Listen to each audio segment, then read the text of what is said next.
Okay, so what we're saying is I almost look at this practice as an order of operations, although not really, because a person is very unique, you know, and each person will come into this practice with their own uniqueness. So it's a different starting point for each individual. But I still tend to, in my mind, when I view the practice, it does tend to have a little bit more of a distinct order of operations that I can see.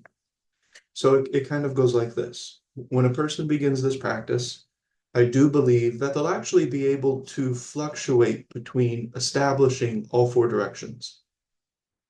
Does that make sense? It's because remember, we have establish, elongate, and maintain. It's just a simple dynamic, nothing fancy. So I think when a person first starts this practice, they'll likely bounce around. Of course, they're forgetting most of the time, if not all the, you're barely remembering when you first begin. Maybe a person starts attending more classes or they start reading more material, or they have a buddy or something, and then that could inspire them to practice more. But I think that's pretty much how the practice begins. And then, depending on the motivation of the person, and that is a factor. And I don't really mean motivation like the world uses it, because sometimes it's used to basically say that you don't have enough of it or that you need more of it. What I mean is, like, what was your motive? What was the impetus for action? What was the reason behind it? So I think that logically then, when we start to elongate, I do believe that the elongation will take place in either the first or the second direction. So we're forgetting almost all the time, but then we start to remember, but we're still forgetting most of the time. And that's kind of the dynamic that we begin when we first start this practice. It's okay. It's just, it's learning. I mean, I think this is to be expected.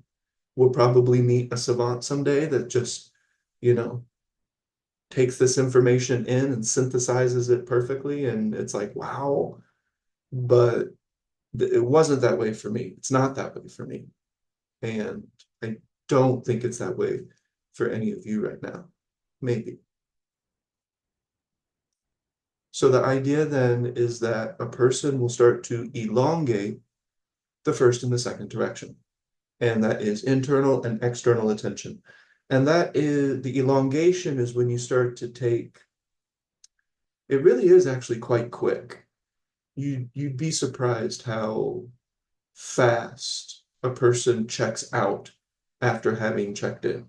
Remember, I think the statistic is that men think about sex every 7 seconds or 8 seconds. Um, I am contributing to that statistic in a more admirable way. But the idea is that the attention span for most people is very short.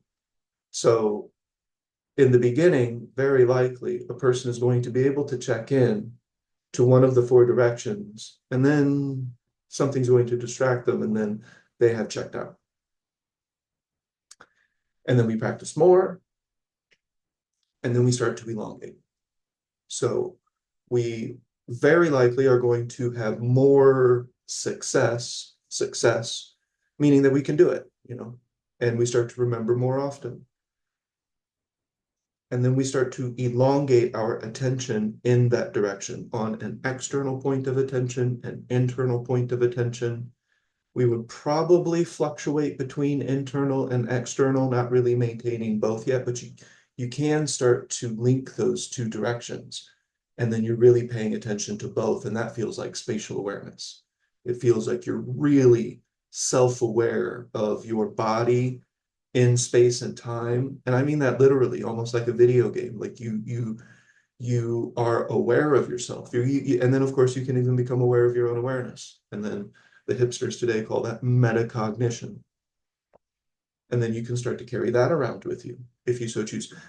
That's definitely getting into the fourth direction of attention, though, when you start to carry that around with you. But that's a discussion for another time.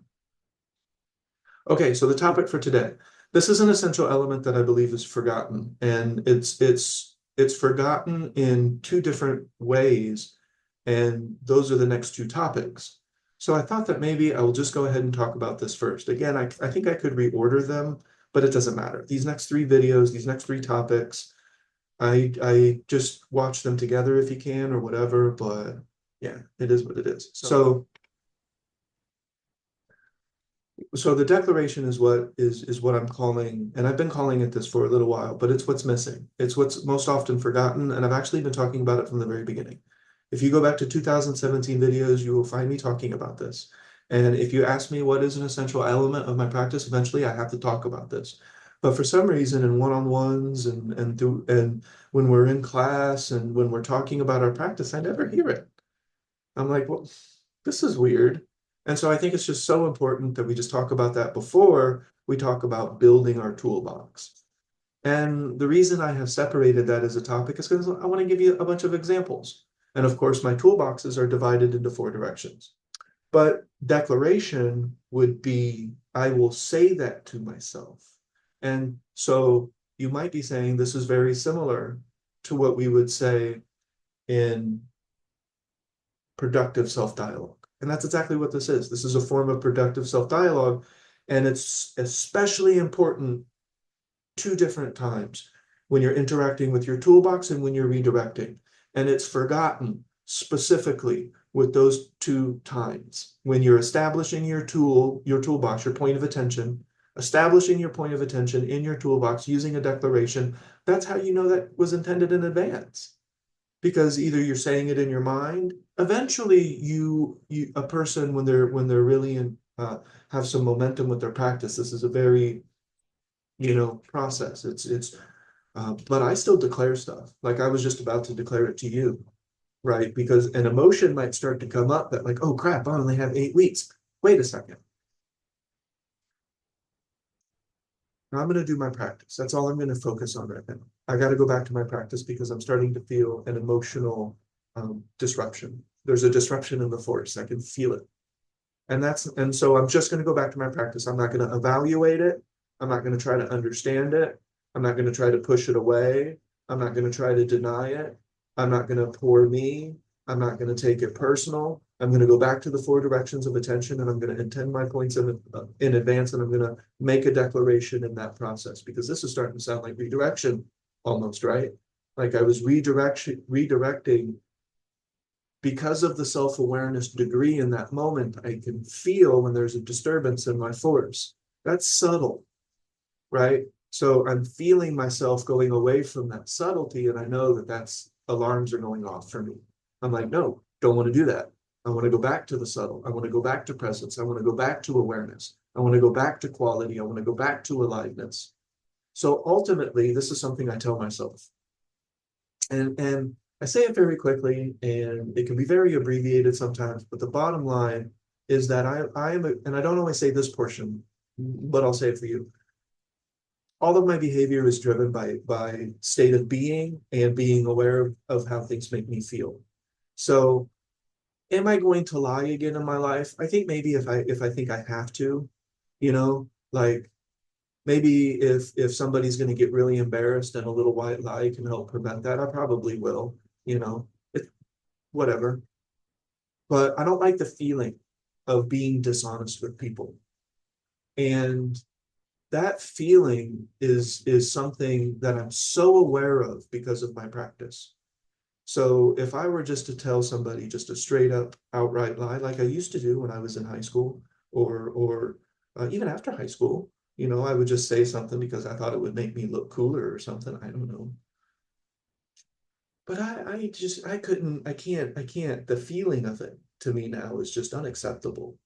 Why did you do that? Like, what kind of attachment to yourself do you have right now? Like, why do you have to project that? These are the things that would be going through my mind, right? This is my mind. This is what I would be saying to myself. This is how I prevent self-hustle, because I would start to ask myself questions that I know that logically I can't answer logically, right? So this is all a part of this declaration, and it's leading up to, no, I'm just going to go back to my practice. There's my breath.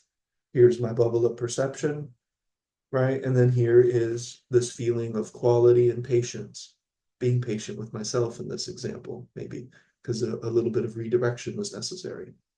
So intention, you are declaring your intention.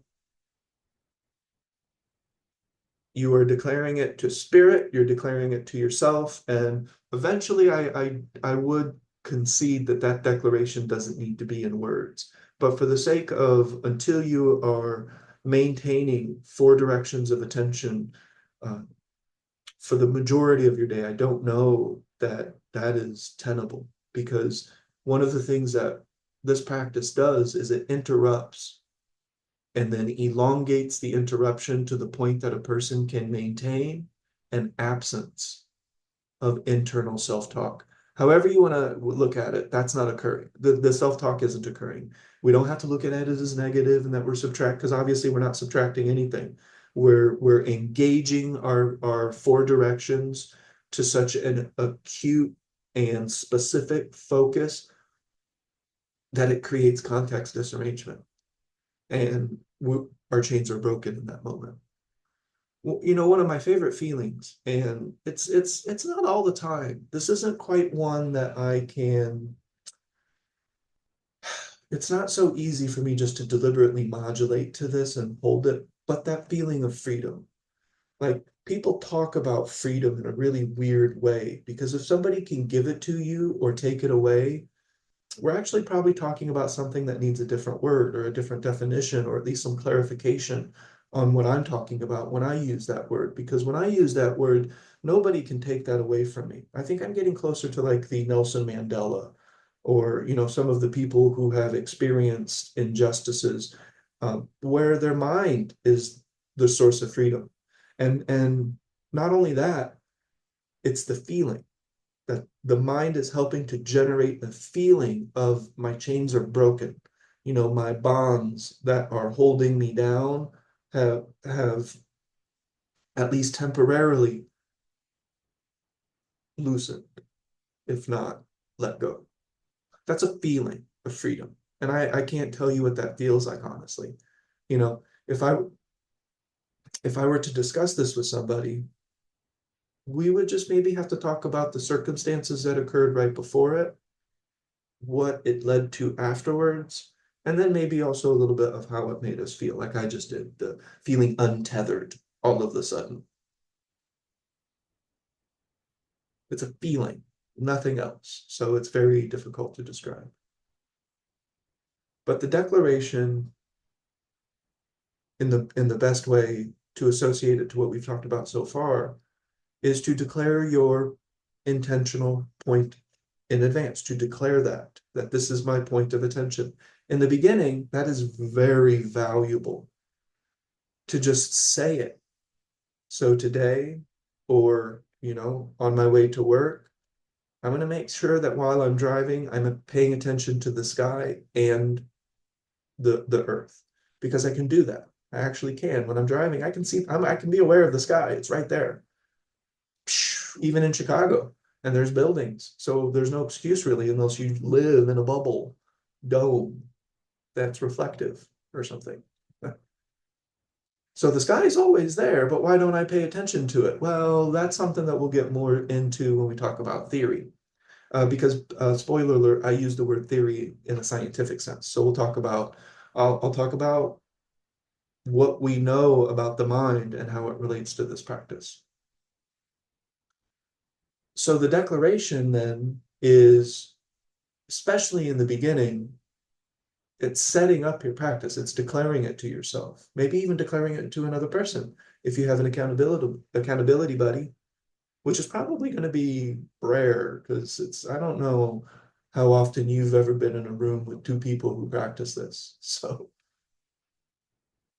that's an interesting point to underline, I guess. But yeah, so declaration, I am going to declare where my point of attention is. What am I doing? So if I'm doing a particular body awareness technique, like what am I paying attention to today and why? Well, maybe not why. You don't have to do why. I do why sometimes because what I'm doing has medical implications. I'm paying attention to acupuncture points because I have had a lot of acupuncturists tell me that they do believe it's possible to activate certain points and channels with your mind, but that you can't possibly ask a patient to do that because they're not going to have the focus and concentration necessary. And I, for the most part, would agree with that. I can't disagree. But that doesn't mean I can't do it myself. So, so it's very intentional. It's very deliberate, and I do declare it. I do declare it. And then, of course, it's a part of redirection when we talk about that, because oftentimes we don't talk out our practice, and that's also the declaration.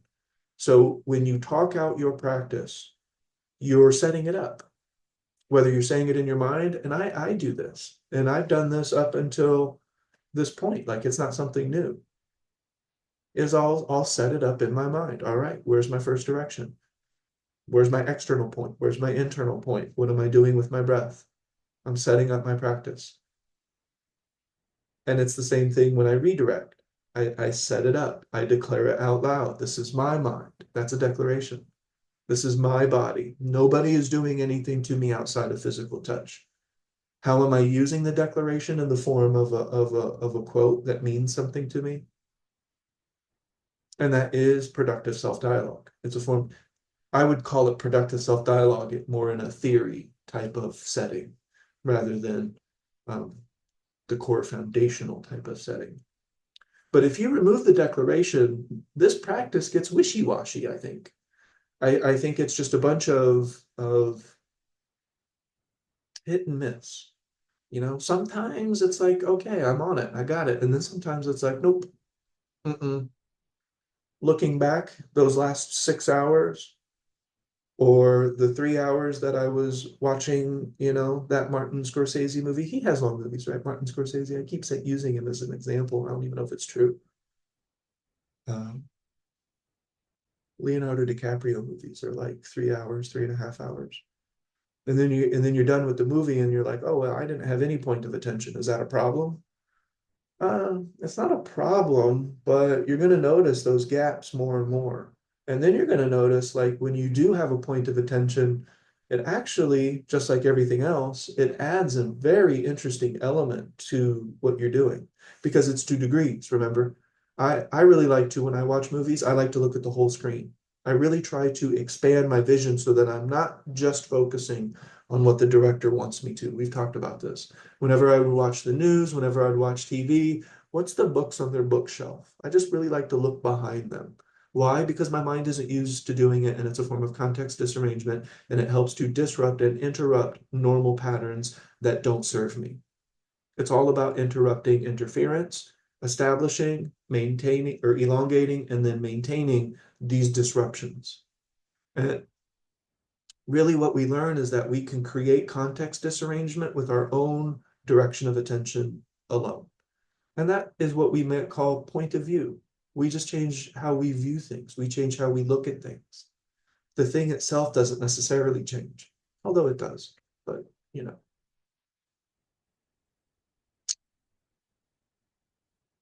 Any questions so far about what I'm talking about? Declaration. What am I declaring?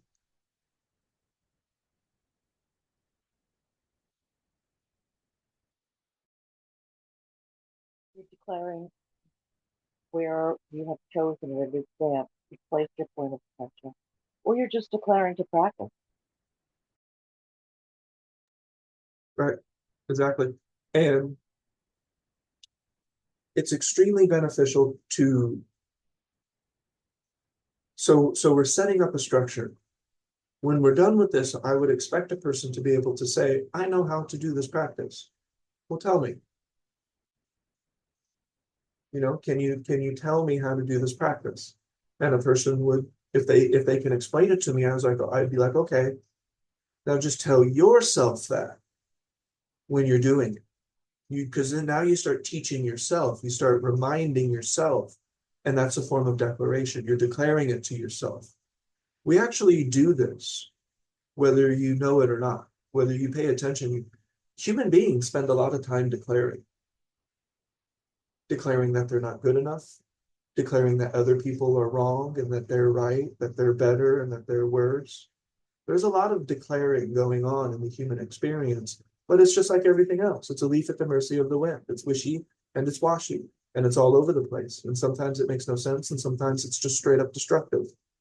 So all I've done is taken an element that's happening anyway, and I've focused it in a way that can benefit me and help me to stay more present, to help me to stay more self-aware, to help me feel more inner peace, and ultimately to help cultivate states of being that I can only cultivate in the gaps between thought. That's an inconvenient truth. There are certain states of being that are only accessible in certain states of being, and we in the gaps between thought. And that's when we have felt them accidentally. We would call those brushes with spirit back in the day. We would feel those brushes of spirit when we, in one way or another, set up the conditions necessary to create those gaps, usually context disarrangement, now that we're super familiar with that word. We create some sort of context disarrangement that helps to create the space in the word. So it's happening to people all over the world every day anyway. All we're doing now is just taking this thing and we're using it in a way that can help benefit us and other people. So the declaration is just a very important part of the practice, and I can't imagine not having it. I still use it now. I still want to make sure that I have my practice set up. I want to make sure that things are declared. When I go into the shower, I declare my points of attention because they're different. You know, I have shower points of attention. I have flossing my teeth points of attention. That's another thing we talk about is that situational. You know, we have segmenting or segments of your day. You know, we have things where we prepare for potential challenges that we might call, you know, just challenges. That's fine. It's just challenging. Areas where we typically would introduce much more resistance, and we would go even further below the threshold of active recognition and more therefore into a habitual response. That's what I'm talking about. All right, so the declaration, does that make sense what we're talking about? And would people who've been practicing this in your experience, do you agree that using the declaration to determine your direction, your intentional point in advance, and also using it as a part of your redirection technique? Remember how many times I said that we should be talking to ourselves when we do our redirection technique? Here I am. Does that sound familiar? In this mind, in this body. I said that in 2016, 17. Here I am in this mind. And I'm saying it to myself from 2010. Like that's old stuff. Even with the hand gestures, because that's a movement element. That's a four direction. That's my body. The reason I would do this is because I did it in a particular way, and that added more context disarrangement. It added more engagement to the present moment, and it interrupted the thought patterns. Why did I want to interrupt the thought patterns? Because if I don't, I'm going to punch this customer in their face because they're asking me a lot of stupid questions, things that I have no control over. And I've just told them that already. And it's like, you're still talking to me? Like, there's a lie. Like, you're still talking to me? Like, we have security. Where the hell are they? So, you know, I want to interrupt that before I end up with a felony. Or worse, I get hurt. You know, that sucks. Don't want that to happen. So old school. And all I'm doing is declaring. Isn't do you see the declaration in that? Here I am. I declared that. It's true. I'm telling myself something that is absolutely 100% true. Here the fuck I am, right? Here I am. In this mind, okay, that's true. In this body, okay, that's true. Nobody is doing anything to me. Oh, goddamn, that's true too. So all I'm doing is telling myself a bunch of true stuff. And this is an important part of redirection. And I do believe that it's a part that people forget. The same as using the declaration to intend your point in advance, because we've been doing this. Don't lecture me. This was somebody told me about. What were we talking about? Oh, we were talking about yin yang. And they were just so superior to everybody in the group. They just said, like, do not lecture me on yin yang. Okay. But I still use this as a part of my practice. I declare it. It's really quick. I do it right away. Like, and the reason I do this is because I want my practice to be really organized also so I can communicate it to other people. But my practice is so situational. Shayna sees this. She could talk about this. She said that nobody stands in the store like you do. Like I could find you in a crowd and so when I talk about myself, I'm just giving personal examples. Some of this may sound awful to you. Well, like, well, I don't want to be like, I don't want to be a sticking out like a sore thumb in a sea of people because I'm standing with my knees bent in a very particular fashion, you know. But it is what it is, and those are my examples. But yeah. I found the declaration to be really a reminder that you mentioned it lately. Because let's say I choose to segment, I pick segmenting because I notice where I tend to lose my practice. I have a practice when I'm in the building, I have a practice when I'm on the way to the building. But getting out of my car and into the building, I tend to coast a little bit there. So I decide as a point of attention for the transitions between places to be a place where I'm going to have specific points of attention. Mm. Um, Hmm. so when I park my car and I'm about to get out, I make a declaration of now I'm going to do this segment of points of attention, and then I line them up. Hmm. So the declaration is really helpful because that's where it's a slippery slope for me. And when I make the declaration, it's a form of internal self dialogue, but Hmm. it is a marking point for me to remember my practice. That's all. Hmm. I like the declaration, and I even make declarations about states of being. I want to connect with people on that long car ride tomorrow. So I make the declaration of, okay, now we've established, we got in the car, we have our drinks or snacks, we have our directions, we got the ways put on, and now it's time to connect. Like I'll make that declaration in my head and line up my points of attention for that. Hmm. Yeah.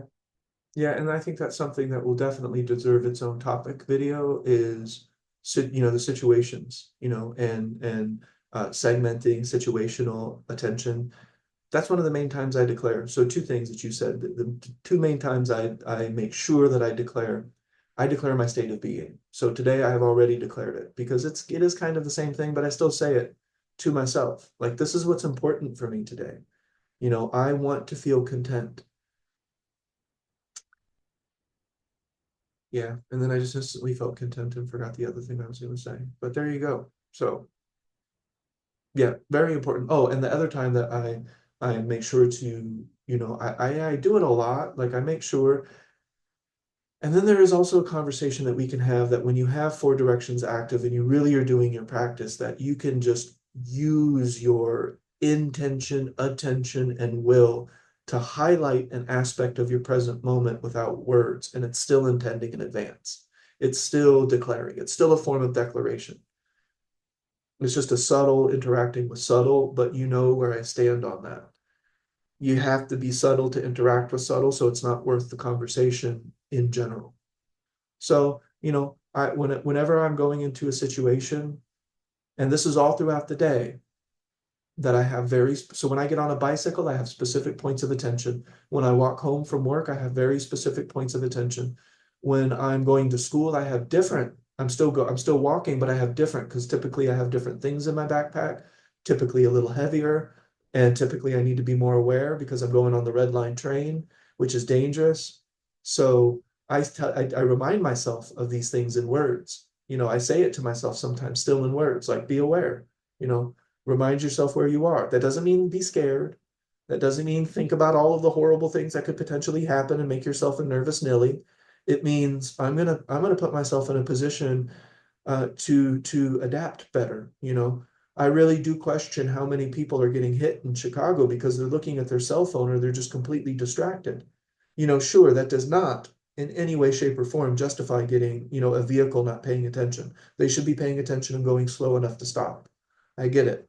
But still, like, what could we avoid if everybody, the driver and the people who were walking, were more acutely aware of their environment that they existed in as they existed in it? Oh, goodness gracious. What would Trader Joe's be like if everybody just gave you the space that you needed to exist and breathe comfortably? And we were patient. Remember those studies that say that if everybody were to just give each other the correct amount of distance while driving, everybody would get to their destination 30 minutes to an hour faster? Everybody. But because people tailgate and they jock for position, everybody gets there slower. Some people just get there, they think, a little bit faster because they're jockeying for position. That's the dysfunction of the species in a microcosm. Like just a simple little, this is why we're so, it's because like, why can't we come together and just say, hey, let's just do it in a way that benefits everybody? For a variety of reasons, but yeah, here we are. Does all that make sense? So the declaration is absolutely essential to a variety of different situations. So when I'm talking about declaring the point of attention, it's really important that the reason that I'm declaring it in the first place is because the situations are changing. The world is changing. I'm not usually just sitting out on the back porch, with a piece of straw in my mouth and, my straw hat, and I'm just like chilling. Got my banjo that I don't know how to play sitting right over there. I imagine a golden retriever because I love them. Is just sitting right over here sleeping. Oh, why didn't I imagine Neo? Oh, because he wouldn't want to be in an environment like that. That's too hot. Yeah, in my imagination, it was a warm climate, so I had a golden retriever. Oh, I'm sorry, Neo and Bailey. I should have imagined the dogs I have. Spoiled my own vision. I don't even know where I was going with that. Oh, because situations change. And the situations are constantly changing, and I'm not on vacation.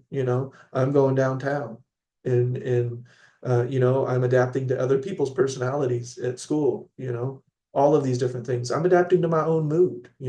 How did I sleep last? Am I even aware of my mood? Who here thinks they're the same mood every day? I would say you're not paying attention. I'm not the same mood every day. I have a wide variety of factors that are contributing to my state of being. My state of being fluctuates on a daily basis, and so does yours, whether you know it or not. Does this all make sense? So that's another reason so I think sometimes when people imagine this practice, they're imagining themselves like, I declare that my attention is on the color blue. I declare that my internal attention is on my dantian. And that's what I'm going to do for the rest of the day. Hmm. I don't know if I've ever implied that. You'd be surprised how many times people in one-on-ones, that's the conclusion that they've come to, that they need to declare a point at the beginning of the day and just stick to that all day, no matter what. I'm like, whoa, no, I don't expect you to have the focus capacity necessary to have a single point of attention for the whole day. Geez. But I might not have made that clear at that certain point. So here we are. It needs to be clear. Yes, Santina, perfect time for a question. So what I've noticed for myself is when I use the declaration, it was more when I was trying so hard to stay focused and I knew I was hustling myself. The declaration was like, before I went down the rabbit hole of kicking my own butt, I would declare and start all over again. So the declaration was way stronger than a mantra, if that makes sense. Oh, it does make sense. Yeah. I mean, I think eventually the declaration, like I said, it can become, you shift your being, like you shift your Mhm. focus, I don't know how to describe this. It feels Like it's not segmented, it's one, exactly. your It's whole yeah. thing. Yes, I get what you're saying. When you first start doing this practice, you're dealing with pieces of your experience. And we kind of have to, like, we have to look at the pieces so that we can put them together. At a certain point, it feels like you're working with pieces that you've put together, and that's a different feeling. Declaration of redirection, absolutely. And then just declaring what it is in the first place. I just want to make sure that my practice is clear to me. Otherwise, how am I going to do it? I'm about that. It's got to be clear to me what the fuck I'm doing. Otherwise, I'm probably not going to remember to do it. I need to know why I'm doing it, and then eventually I need to feel the benefit from it. And then once I feel the benefit from it, now my mind, my biological, like this little hippocampus back, primal area of my brain is like reward, reward, reward. You know, do this. Go ahead and do this. You're gonna like it. You're gonna get better marks on your grades. You're going to recognize dysfunctional social patterns or dysfunctional things that are occurring in yourself, or the things that you're doing really well. You can actually learn to highlight the things that it's like, oh man, you know, I've really been getting some shit done. This is nice. There's nothing wrong with that. There's nothing wrong with taking a little bit of time and highlighting. We have a tendency of highlighting the negative, by the way. It is some people would argue that it is an evolutionary thing, that we have the tendency to focus on what we need. That's a type, and so, in some senses, you could call that focusing on lack. Okay, Ida. Yeah, we're almost done. So the key reminder to take away is that we can look at the declaration as that is one of the best ways to set up adaptation as you move throughout your day, right? Because I'm going to go outside and maybe it's raining. I have different points of attention when it's raining. Maybe I'm running a little bit behind. I'm going to have different points of attention when I'm walking faster than when I'm walking slower. My practice is this specific. Why wouldn't it be? The more specific it is, then the more intentional it is. The more intentional it is, the more present I am. The more present and intentional I am, the more I can break up interference.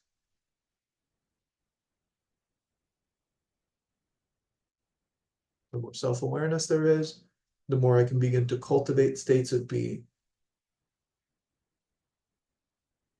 And I think that's where it's at.